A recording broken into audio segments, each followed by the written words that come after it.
तो दोस्तों आज हो गया 12 जून 2022। यूपी समेत देश दुनिया की सभी ताज़ा बड़ी खबरें लेकर आए सिर्फ आपके लिए। चलिए फटाफट खबर शुरू करते हैं। उससे पहले चैनल को अब तक सब्सक्राइब ना किया हो तो फटाफट चैनल को सब्सक्राइब कर दें, लाइक कर दें, शेयर कर दें ताकि इसी तरह की खबर आप हर रोज देख सके। चलिए शुरू करते हैं। आज की पहली बड़ी खबर है पैगंबर मोहम्मद साहब के बारे में कथित विवादित टिप्पणी के मामले में भाजपा की निलंबित प्रवक्ता नुपुर शर्मा की गिरफ्तारी की मांग को लेकर दिल्ली की जामा मस्जिद के बाहर जुमे की नमाज के बाद प्रदर्शन के मामले में पुलिस ने अज्ञात लोगों के खिलाफ एफआईआर दर्ज कर ली है।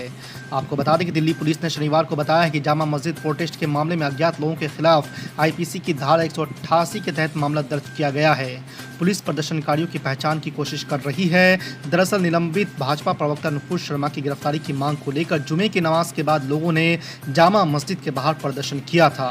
नेशनल हेराल्ड मामले में मनी लॉन्ड्रिंग के आरोपों की जांच कर रही ईडी ने कांग्रेस सोनिया गांधी के लिए दोबारा समन जारी किया है। ईडी ने उन्हें अब 23 जून को पूछताछ के लिए बुलाया है।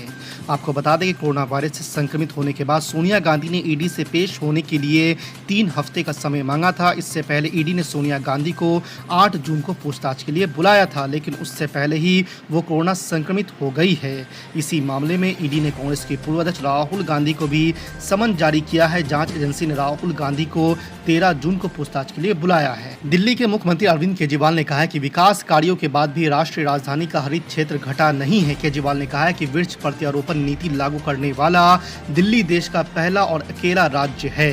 सीएम ने कहा है कि विकास और विनाश एक सिक्के के 2 पहलू है, लेकिन दिल्ली सरकार ने ये धारणा खत्म कर दी है क्योंकि यहाँ विकास की आंधी में हरियाली कम होने की बजाय और ज्यादा लहराई है। कानपुर हिंसा के बाद शुक्रवार को प्रयागराज समेत यूपी के कई जिले में हिंसक प्रदर्शन के बाद मुख्यमंत्री योगी आदित्यनाथ ने समीक्षा बैठक बुलाई है। इस बैठक में सभी जिलों के डीएम, पुलिस कमिश्नर, एसएसपी और एसपी शामिल होंगे।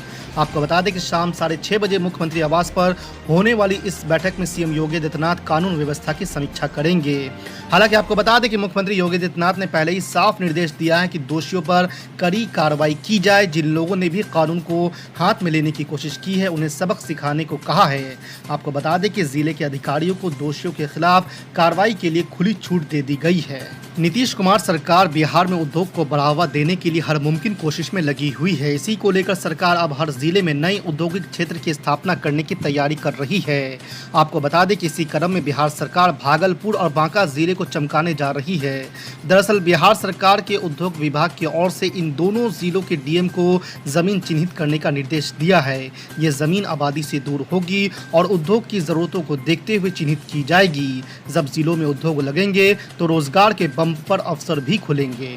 महाराष्ट्र में विपक्षी दल भाजपा ने सत्ताधारी शिवसेना, एनसीपी और कांग्रेस के महाविकास आघाड़ी गठबंधन को झटका देते हुए राज्यसभा की 6 में से 3 सीटों पर जीत दर्ज किया है। आपको बता दें कि भाजपा के पास पर्याप्त संख्या नहीं थी, लेकिन 17 विधायकों के मतों का जुगाड़ करके फडणवीस ने शिवसेना सुप्रीमो और सूबे के मुख्यमंत्री उद्धव ठाकरे की नाक के नीचे एक सीट निकाल ली। इसके साथ ही फडणवीस ने एक बार फिर साबित कर दिया है कि वो सियासत के मैदान के मजे हुए खिलाड़ी है। भड़काऊ बयानबाजी को लेकर ऑल इंडिया मजलिस इत्तेहादुल मुस्लिमीन के प्रमुख असदुद्दीन ओवैसी के खिलाफ एफआईआर दर्ज करने के बाद उनकी राजनीतिक पार्टी को एक और झटका लगा है। आपको बता दें कि बृहस्पतिवार को नई दिल्ली जिले के संसद मार्ग थाने के बाहर प्रदर्शन के बाद हिरासत में लिए गए एमआईएम के 30 कार्यकर्ताओं को दिल्ली पुलिस ने गिरफ्तार कर लिया है। उन्हें सरकारी काम में बाधा डालने, भीड़ में शामिल होकर उपद्रव करने और आपराधिक कृत्य के लिए इकट्ठा होने से संबंधित धाराओं में गिरफ्तार किया गया है। वो कश्मीरी पंडित, उनकी पिक्चर बनाकर प्रधानमंत्री ने प्रमोट कर दिया, मगर वो कश्मीरी पंडित पीट रहा है ना, वहां पर उसको गोली मार दी जा रही है।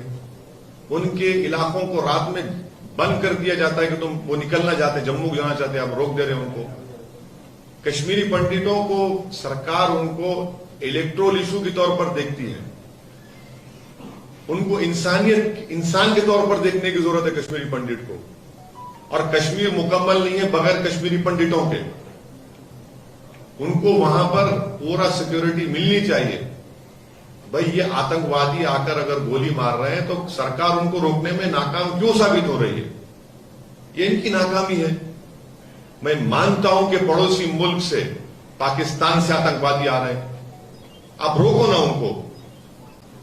कैसा कोई दिन दाड़े जाकर एक टीचर को मार देता है स्कूल में, बताइए आप? कैसा कोई दिन दाड़े जाकर एक बैंक के मैनेजर को गोली मार देता है? सरकार ने कहा था कि डिमोनेटाइजेशन जब 500 की नोट गए तो रुक गया, आतंकवाद बंद हो गया। फिर आपने 370 निकाला तो आपने कहा खत्म हो गया आतंक। कहां खत्म हुआ? आप देखते नहीं ना, आप सिर्फ स्लोगन हेडलाइन मैनेजमेंट करते आप लोग, सिर्फ भी भाजपा वाले। हेडलाइन मैनेजमेंट से जमीन पे क्या हो रहा बताइए आप। आज कश्मीरी पंडित छोड़ के चले जा रहे जम्मू को, आप उनको रोकिए ना उनको। और कैसे रोकेंगे? जब आप उनको कॉन्फिडेंस दिलाएंगे, जब आप ये हत्याओं को रोकेंगे, जब आप उनको वहां सिक्योरिटी प्रोवाइड करेंगे, आप वहां के वैली के पॉलिटिशियन को कुछ ताकत देंगे बोलने के लिए, लीवर देंगे।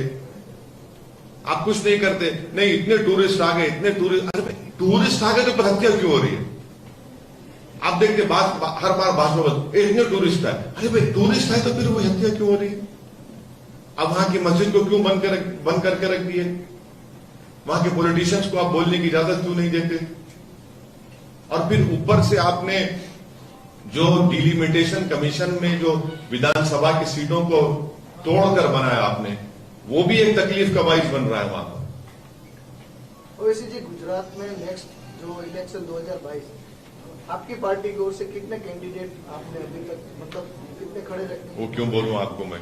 पब्लिक पूछ रही है, मतलब आपने गुजरात का दौरा किया है। उसका ऑफिशियल जवाब ये है कि अभी हम लोग पूरे गुजरात में मैं खुद फिर रहा हूं और मुझसे ज्यादा मेहनत सागर भाई और मेरे पार्टी के मेंबर्स कर रहे हैं। मैं उनका शुक्रिया अदा करता हूं।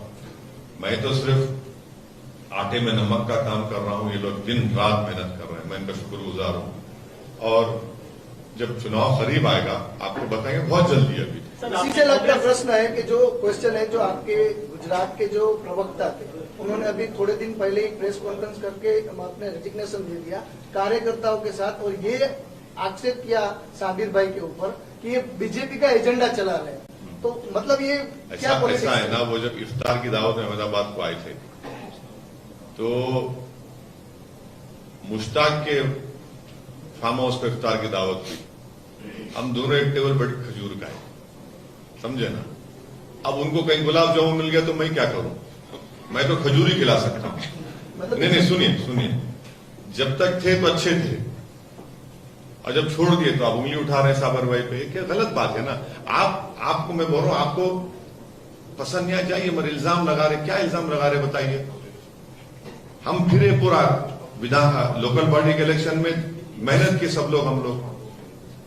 आप साबर भाई पे इल्जाम लगा रहे हैं। उनको तो सोचना चाहिए कि तुम उसको स्टोन आ गया था, इंजेक्शन लेकर मेरे साथ फिरता था साबर भाई। जब नहीं बोलना चाहिए बात ये। 10 मिनट गाड़ी में बैठ न सकते थे साबर भाई, मगर उसके बावजूद भी लगा हुआ है आदमी, काम पे लगा हुआ है।